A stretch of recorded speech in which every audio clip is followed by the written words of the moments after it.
بسم اللہ الرحمن الرحیم۔ ناظرین، جنات کی موت کیسے واقع ہوتی ہے؟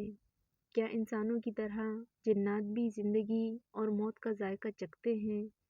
کیا ان پر بھی شرعی احکامات اسی طرح نافذ ہوتے ہیں جیسے انسانوں پر نافذ ہوتے ہیں؟ کیا بروز محشر جنوں کو بھی زندہ کیا جائے گا اور ان کا بھی حساب لیا جائے گا؟ جنات کا کھانا پینا کیا ہے، یعنی جنات کیا کھاتے ہیں؟ یہی ہماری آج کی ویڈیو کا موضوع ہوگا، اور آج ہم آپ کو بتائیں گے کہ جنات کی کتنی اقسام ہے اور جنات کون سی مختلف شکلوں میں پائے جاتے ہیں۔ ناظرین، جن کا لغوی معنی ہے چھپی ہوئی مخلوق۔ اسلامی عقیدے کے مطابق ایسی نظر نہ آنے والی مخلوق جس کی تخلیق آگ سے کی گئی ہو، جبکہ انسانوں کو مٹی سے اور ملائکہ یعنی فرشتوں کو نور سے پیدا کیا گیا۔ جنوں کے متعلق خیال کیا جاتا ہے کہ وہ مختلف قسم کے روپ بدلنے کی صلاحیت رکھتے ہیں۔ ناظرین، قرآن و حدیث میں جنات کا ذکر موجود ہے۔ قرآن مجید میں جنات کے نام پر ایک پوری سورہ جن موجود ہے، جس کی ابتدا اس آیت سے ہوتی ہے کہ جنوں نے رسول اللہ صلی اللہ علیہ وآلہ وسلم کو قرآن پڑھتے سنا اور اسے عجیب و غریب پایا تو اپنے ساتھیوں کو بتایا اور وہ مسلمان ہو گئے۔ ناظرین، یہ ایک حقیقت ہے کہ جنات اس دنیا میں پائے جاتے ہیں اور قدرت نے انہیں کئی طاقتیں عطا کر رکھی ہیں۔ وہ کھاتے، پیتے اور زندگی گزارتے ہیں۔ کل نفس ذائقۃ الموت کے مطابق موت کا ذائقہ بھی چکھتے ہیں۔ اس حوالے سے علماء کے دو اقوال ہیں۔ حضرت حسن بصری رحمۃ اللہ علیہ کہتے ہیں کہ جنات کو موت نہیں آتی۔ ان کے مطابق جنات کو بھی اسی طرح مہلت دے دی گئی ہے جس طرح ابلیس کو دی گئی ہے۔ ابلیس بھی جنات میں سے ہے، لہٰذا یہ مرتے نہیں ہیں، لیکن ان کے پاس اس بات کی کوئی دلیل نہیں۔ ناظرین، قرآن مجید میں اللہ تعالی نے جنات کی موت کا ذکر کیا ہے۔ جنات کو باقاعدہ موت آتی ہے۔ حضرت عبداللہ ابن عباس رضی اللہ تعالی عنہ سے پوچھا گیا کہ جنات مرتے ہیں؟ تو انہوں نے فرمایا، بالکل مرتے ہیں، مگر ابلیس نہیں مرے گا۔ اس کو اللہ تبارک و تعالی نے مہلت دے رکھی ہے، وہ تا قیامت زندہ رہے گا، اور فرمایا کہ یہ جب بوڑھا ہو جاتا ہے تو پھر سے جوان کر دیا جاتا ہے۔ یہ ہمیشہ 30 سال کی عمر کا رہتا ہے اور بڑھاپے کے بعد ہمیشہ جوانی کی جانب لوٹ آتا ہے۔ یہ رہے گا، اور باقی جو جنات ہیں ان کو موت ہو جاتی ہے۔ جہاں تک جنات کی روح قبض کرنے کا سوال ہے تو اس حوالے سے انسانوں کی طرح ان کی روح بھی قبض کی جاتی ہے۔ ایک شخص حضرت علی رضی اللہ تعالی عنہ کی خدمت میں حاضر ہوا اور کہنے لگا کہ کیا جنات کو بھی موت آتی ہے؟ کیا انسانوں کی طرح ان کی روح بھی قبض کی جاتی ہے؟ اس پر حضرت علی رضی اللہ تعالی عنہ نے ارشاد فرمایا کہ اے شخص، یاد رکھنا، ہر نفس کو موت کا ذائقہ چکھنا ہے۔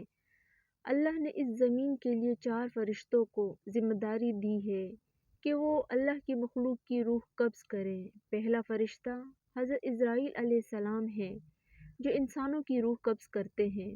دوسرے فرشتے کا نام بسرائیل علیہ السلام ہے جو جنات کی روح قبض کرتے ہیں۔ تیسرے فرشتے کا نام کہز میبرائیل علیہ السلام ہے۔ ان کی ذمہ داری ہے کہ وہ زمین میں موجود جانور، کیڑے مکوڑے اور پانی میں رہنے والی مخلوق کی روح قبض کرتے ہیں۔ اور چوتھے فرشتے کا نام عدم میں میکائیل علیہ السلام ہے جنہیں اللہ تعالی کی جانب سے حکم ہے کہ وہ درختوں اور پیڑ پودوں کی روح قبض کریں۔ یہ تمام فرشتے حضرت اسرائیل علیہ السلام کے ماتحت ہیں۔ حضرت علی کرم اللہ وجہہ الکریم نے ارشاد فرمایا، جنات کی موت کا سبب ان 3 چیزوں میں پوشیدہ ہے۔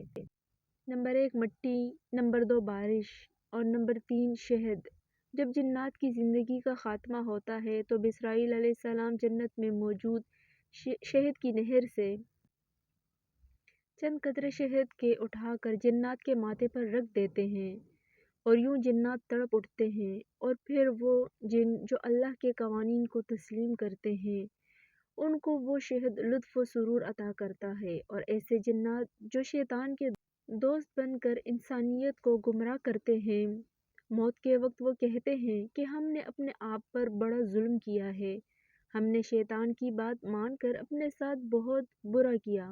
اس وقت شیطان دور کھڑا یہ منظر دیکھ رہا ہوتا ہے اور کہے لگا رہا ہوتا ہے اور یوں جنات کی روح قبض ہوتی ہے۔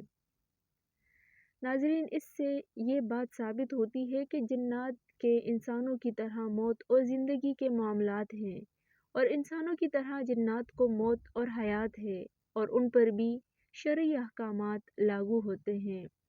جیسے اللہ تبارک و تعالی نے قرآن مجید میں ارشاد فرمایا، وَمَا خَلَقْتُ الْجِنَّ وَالْإِنسَ إِلَّا لِيَعْبُدُونِ، یعنی میں نے جنوں اور انسانوں کو اپنی عبادت کے لیے پیدا کیا۔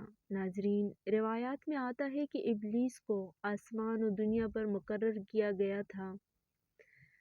اس کا تعلق فرشتوں کے اس گروہ سے تھا جسے جن کہا جاتا تھا، اور اس کا نام جن اس لیے رکھا گیا تھا کہ یہ جنت کے محافظ اور نگران تھے، اور ابلیس بھی ان کا سربراہ تھا اور محافظوں پر نگران تھا اور فرشتوں کا سردار تھا۔ یہ بہت زیادہ عبادت گزار تھا۔ تاریخ طبری میں یہ بات موجود ہے۔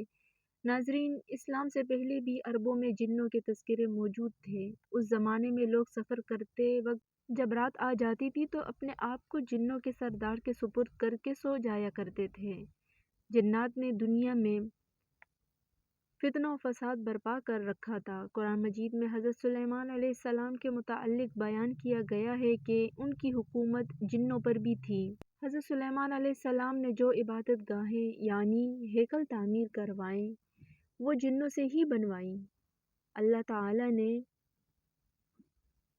جنوں کی مختلف اقسام پیدا فرمائی ہیں جو اپنی شکلیں بدل سکتے ہیں، مثلاً کتے اور سانپ۔ ناظرین، روایات میں آتا ہے کہ جنوں کی 3 قسمیں ہیں۔ ایک قسم کے پر ہیں اور ہواؤں میں اڑتے پھرتے ہیں، اور ایک قسم سانپ اور کتے ہیں، اور ایک قسم آباد ہونے والے اور کوچ کرنے والے ہیں۔ ناظرین، حضرت عبداللہ ابن مسعود رضی اللہ تعالی عنہ بیان فرماتے ہیں کہ نبی کریم صلی اللہ علیہ وآلہ وسلم نے ارشاد فرمایا، میرے پاس جنوں کا داعی آیا تو میں اس کے ساتھ گیا اور ان پر قرآن پڑھا۔ فرمایا کہ وہ ہمیں لے کر گیا اور اپنے آثار اور اپنی آنکھ کے آثار دکھائے، اور نبی کریم صلی اللہ علیہ وآلہ وسلم سے زاد راہ یعنی کھانے کے متعلق پوچھا تو انہوں نے کہا کہ وہ ہر ہڈی جس پر اللہ کا نام لیا گیا ہو وہ تمہارے ہاتھ آئے گی تو وہ گوشت ہوگی، اور ہر بینگنی تمہارے جانوروں کا چارہ ہے۔ نبی کریم صلی اللہ علیہ وآلہ وسلم نے فرمایا کہ ان دونوں چیزوں سے استنجا نہ کرو کیونکہ یہ تمہارے بھائیوں یعنی جنوں کا کھانا ہے۔ ناظرین، قیامت کے دن جنوں کا حساب و کتاب بھی انسانوں کی طرح ہوگا۔ مجاہد رحمۃ اللہ علیہ نے اللہ تعالی کے اس فرمان کے متعلق کہا ہے کہ یقیناً جنوں کو یہ معلوم ہے کہ وہ پیش کیے جائیں گے۔